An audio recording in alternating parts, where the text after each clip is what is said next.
I was wrong on this one, I will take full accountability, and whoever made the trailers for this movie needs to be fired.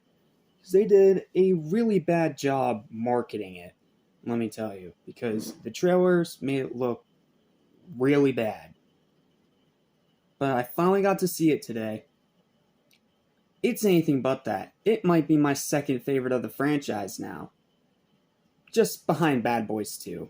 Bad Boys 2, that would just never get repeated again. So, why don't we go ahead and discuss what I should have discussed a week ago.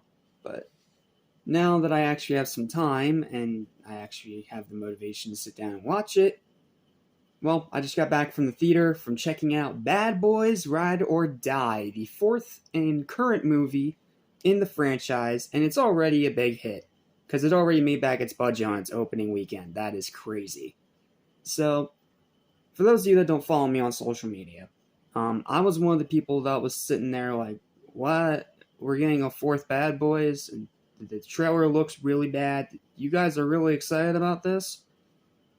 And some of the reviews, I admit, are pretty mixed from some people. Some people really like it, and then some people are either split or just don't really care about it. Kind of like how Bad Boys for Life was when that movie came out in 2019. But this is one of those movies that does a pretty good job not only being great on its own, but also being able to actually make the movie that came before it better. Because for those of you that haven't seen it yet, I am not the biggest fan of Bad Boys for Life. I didn't think it was a bad movie, but it just felt like it had a lot of problems. So, yeah, it had a lot of problems, and I just wasn't really a huge fan of the direction that they went in. But with this one, however, not only were they able to avoid making the same mistakes, but also managed to make arguably the best Bad Boys movie since Bad Boys 2. This is a truly fantastic movie I want to talk about, and I'm doing it off the cuff because I just want to get my thoughts out now. I don't want to make you guys have to wait another day or so just so I get up another written review. I'll do the written review after, but for this one, it's just off the cuff, first impressions. So, like the Kung Fu Panda 4 one, but it's not going to be about a movie that's trash this time. So, let's get started. Acting, great. Everyone's great in their roles. Great. Villain, great as well. Not as great as the one from Bad Boys 2, but still a really great villain. Cinematography. Damn. They did not need to go this hard on the cinematography, but they got very creative with some of the camera shots. You've been seeing the behind-the-scenes stuff about the first-person shooter scene. That scene is awesome, and there is also an incredible scene with Reggie that's just as amazing as you've been hearing about, with the audience, jumping up and cheering and applauding. Like, everyone was really hyped when that scene started first making circulation and gossip. But yeah, it's an amazing scene. It's just as amazing as you've heard, and it's one of the most badass scenes in the franchise. So there's that. Story, great. They did a great job actually staying away from the weird family stuff, and instead, they made the bad boys actual bad boys. As in, they're fugitives. They're on the run. They don't have the help of the police anymore. They are on their own because they've been framed, their captain has been framed, and it really ramps up the tension a lot more. The action scenes, badass as fuck. Like, such amazing action all throughout this movie. The plane sequence you've seen in the trailers, a lot of the shootouts are great, the final battle. Again, nowhere near Bad Boys 2, but still a fantastic, fantastic finale. And they do manage to avoid a lot of the third act cliches you usually see from action movies like this. So, huge props to them for that. Another big prop I'm going to give to them for this is that the humor is still great. I was laughing out loud with a lot of the humor in this movie. And again, considering how the trailer made it look unfunny and cringe, that's an achievement. And one spoiler I do want to give. This is one that I actually was not expecting at all. So, they actually have two celebrity cameos for this movie this time. They brought back DJ Khaled. Why? I don't know, because his character needed to be killed off.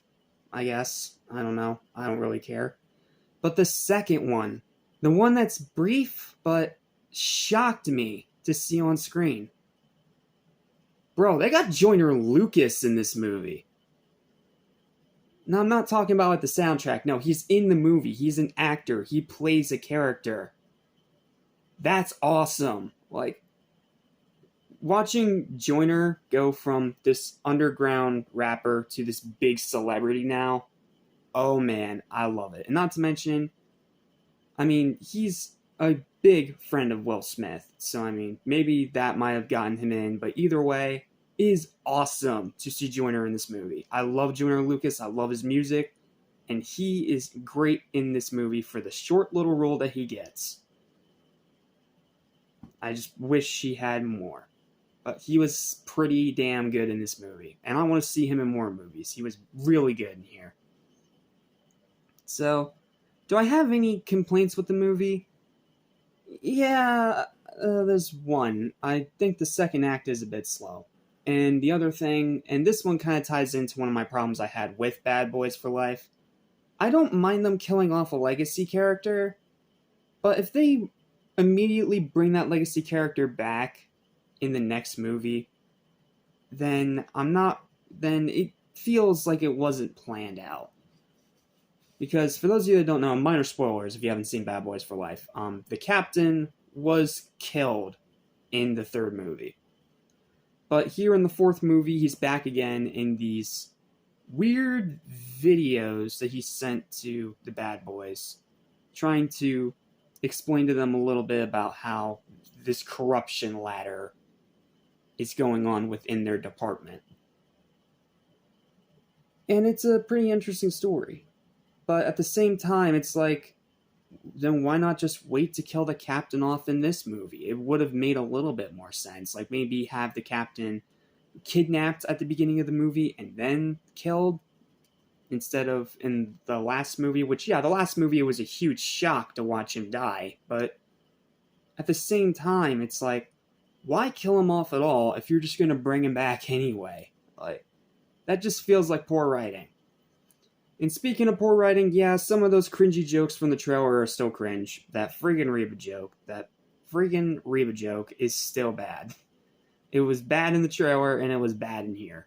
But, to be fair, it's very rare whenever the humor doesn't land. But when it does land, it is pretty good. And the ending of this movie is hilarious. You're going to love the ending of this movie, and it's going to tie very well into that scene that a lot of people are talking about as the best part of the movie. But like I said, second act's a little slow. It feels like they didn't really plan out the captain's demise very well. And I don't know, man. The beginning, the second act was just way too slow. It was way too slow. And there were times that the writing just really felt like it was trying a little bit too hard. But that's just my opinion. But in my opinion, this movie's still fucking great. Like, I am shocked. I am pleasantly surprised. This is a great film. It's almost as good as 2. It gets close, but just not quite there. But from the acting, the incredible action, and especially the amazing cinematography, this one definitely deserves high marks. I can see why it made its budget back so quick, because this is a badass movie with some badass motherfuckers. So, with all that said, we're getting out the good old badass shades for this one, because this is a movie that does warrant it. And it does up Bad Boys for Life just a little bit. I'd probably bump Bad Boys for Life up to a 6.5 out of 10. Because I think I originally gave it just a 6. So that's a 6.5 out of 10. And as for this movie, my final verdict for Bad Boys Ride or Die, the second best movie in the franchise, is a high 9 out of 10. Badass movie, an absolute blast, one of the biggest hits of the summer, and while yes, we all know it is going to get immediately trampled by Deadpool and Wolverine next month. This is a movie I can definitely recommend that you still go out and see. And once it's out on DVD, buy it. Buy all 4 of them. They all work together as a great story. Just check out Bad Boys 4 when you can. It is a badass movie. And that's it. So, thank you guys so much for watching. Please don't forget to like, share, and subscribe for more videos like this once every single day. And sorry for taking so long to get this review out, but I've just had a lot going on lately, and it just kept getting pushed back. So, apologies it's not a day 1 review, but I hope you guys still enjoy hearing my thoughts on it. So, yep. That's it. Thanks for watching, and I'll see you in the next review. It's time to leave the